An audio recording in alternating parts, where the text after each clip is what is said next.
Christmas time. That man must be a misanthrope indeed, in whose breast something like a jovial feeling is not roused, in whose mind some pleasant associations are not awakened by the recurrence of Christmas.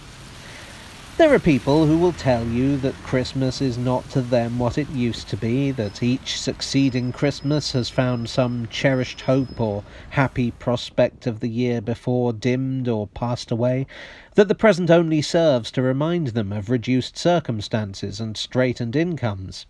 of the feasts they once bestowed on hollow friends, and of the cold looks that meet them now in adversity and misfortune. Never heed such dismal reminiscences. There are few men who have lived long enough in the world who cannot call up such thoughts any day in the year. Then do not select the merriest of the 365 for your doleful recollections, but draw your chair nearer the blazing fire, fill the glass and send round the song, and if your room be smaller than it was a dozen years ago, or if your glass be filled with reeking punch instead of sparkling wine, put a good face on the matter, and empty it off-hand, and fill another, and troll off the old ditty you used to sing, and thank God it's no worse. Look on the merry faces of your children, if you have any, as they sit around the fire. Reflect upon your present blessings, of which every man has many. Not on your past misfortunes, of which all men have some. Fill your glass again with a merry face and contented heart. Our life on it, but your Christmas shall be merry and your New Year a happy one. Who can be insensible to the outpourings of good feeling and the honest interchange of affectionate attachment which abound at this season of the year? A Christmas family party. We know nothing in nature more delightful.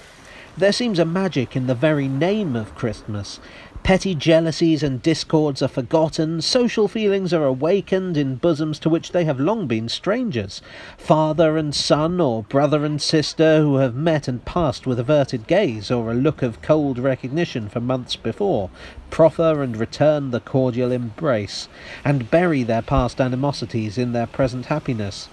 Kindly hearts that have yearned towards each other but have been withheld by false notions of pride and self-dignity are again reunited, and all is kindness and benevolence. Would that Christmas lasted the whole year through, as it ought, and that the prejudices and passions which deform our better nature were never called into action among those to whom they should ever be strangers. The Christmas family party that we mean is not a mere assemblage of relations got up at a week or two's notice, originating this year, having no family precedent in the last, and not likely to be repeated in the next. No. It is an annual gathering of all the accessible members of the family, young or old, rich or poor, and all the children look forward to it for 2 months beforehand in a fever of anticipation. Formerly it was held at Grandpapa's, but Grandpapa getting old and Grandmamma getting old too, and rather infirm, they have given up housekeeping and domesticated themselves with Uncle George. So the party always takes place at Uncle George's house. But Grandmamma sends in most of the good things, and Grandpapa will always toddle down all the way to Newgate Market to buy the turkey, which he engages a porter to bring home behind him in triumph, always insisting on the man's being rewarded with a glass of spirits over and above his hire to drink a Merry Christmas and a Happy New Year to Aunt George. As to Grandmamma, she is very secret and mysterious for 2 or 3 days beforehand, but not sufficiently so to prevent rumours getting afloat that she has purchased a beautiful new cap with pink ribbons for each of the servants, together with sundry books and penknives and pencil cases for the younger branches, to say nothing of divers secret additions to the order originally given by Aunt George at the pastry cook's, such as another dozen of mince pies for the dinner, and a large plum cake for the children. On Christmas Eve, Grandmamma is always in excellent spirits, and after employing all the children during the day in stoning the plums and all that, insists regularly every year on Uncle George coming down into the kitchen, taking off his coat and stirring the pudding for half an hour or so, which Uncle George good-humouredly does, to the vociferous delight of the children and servants. The evening concludes with a glorious game of blind man's buff, in an early stage of which grandpapa takes great care to be caught, in order that he may have an opportunity of displaying his dexterity.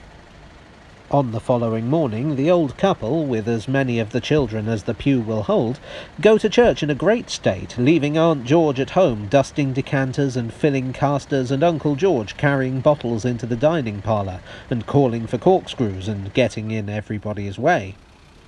When the church party return to lunch, grandpapa produces a small sprig of mistletoe from his pocket and tempts the boys to kiss their little cousins under it, a proceeding which rather outrages grandmamma's ideas of decorum, until grandpapa says that when he was just 13 years and 3 months old he kissed grandmamma under a mistletoe too, on which the children clap their hands and laugh very heartily, and grandmamma looks pleased and says, with a benevolent smile, that grandpapa was an impudent young dog, on which the children laugh very heartily again, and grandpapa more heartily than any of them. But all these diversions are nothing to the subsequent excitement, when grandmamma in a high cap and slate-coloured silk gown, and grandpapa with a beautifully plaited shirt frill and white neckerchief, seat themselves on one side of the drawing-room fire, with Uncle George's children and little cousins innumerable seated in the front, awaiting the arrival of the expected visitors. Suddenly, a hackney coach is heard to stop, and Uncle George, who has been looking out of the window, exclaims, "Here's Jane!" On which the children rush to the door and helter-skelter downstairs, and Uncle Robert and Aunt Jane and the dear little baby and the nurse and the whole party are ushered upstairs, amidst tumultuous shouts of "Oh my!" from the children. And grandpapa takes the baby, and grandmamma kisses her daughter, and the confusion of this first entry has scarcely subsided when some other aunts and uncles with more cousins arrive, and the grown-up cousins flirt with each other, and nothing is to be heard but a confused din of talking, laughing, and merriment. A hesitating double knock at the street door, heard during a momentary pause in the conversation, excites a general inquiry of "Who's that?" and 2 or 3 children who have been standing at the window announce in a low voice that it's poor Aunt Margaret,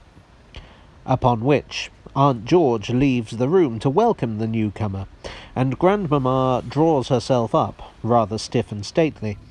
for Margaret married a poor man without her consent, and poverty, not being a sufficiently weighty punishment for her offence, has been discarded by her friends and debarred the society of her dearest relatives.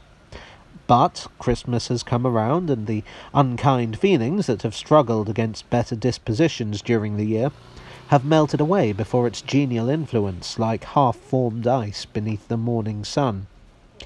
It is not difficult in a moment of angry feeling for a parent to denounce a disobedient child,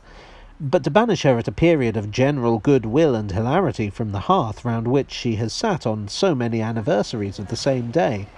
expanding by slow degrees from infancy to girlhood, and then bursting, almost imperceptibly, into a woman, is widely different.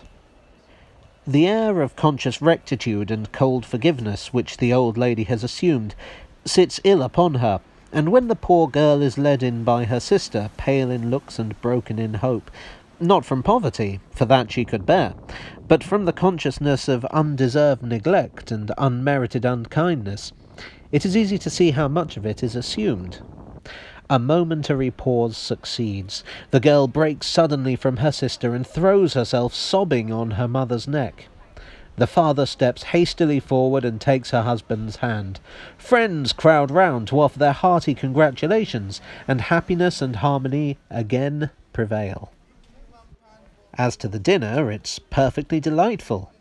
Nothing goes wrong, and everybody is in the very best of spirits and disposed to please and be pleased. Grandpapa relates a circumstantial account of the purchase of the turkey, with a slight digression relative to the purchase of previous turkeys on former Christmas days, which grandmamma corroborates in the minutest particular. Uncle George tells stories and carves poultry and takes wine and jokes with the children at the side table and winks at the cousins and exhilarates everybody with his good humour and hospitality.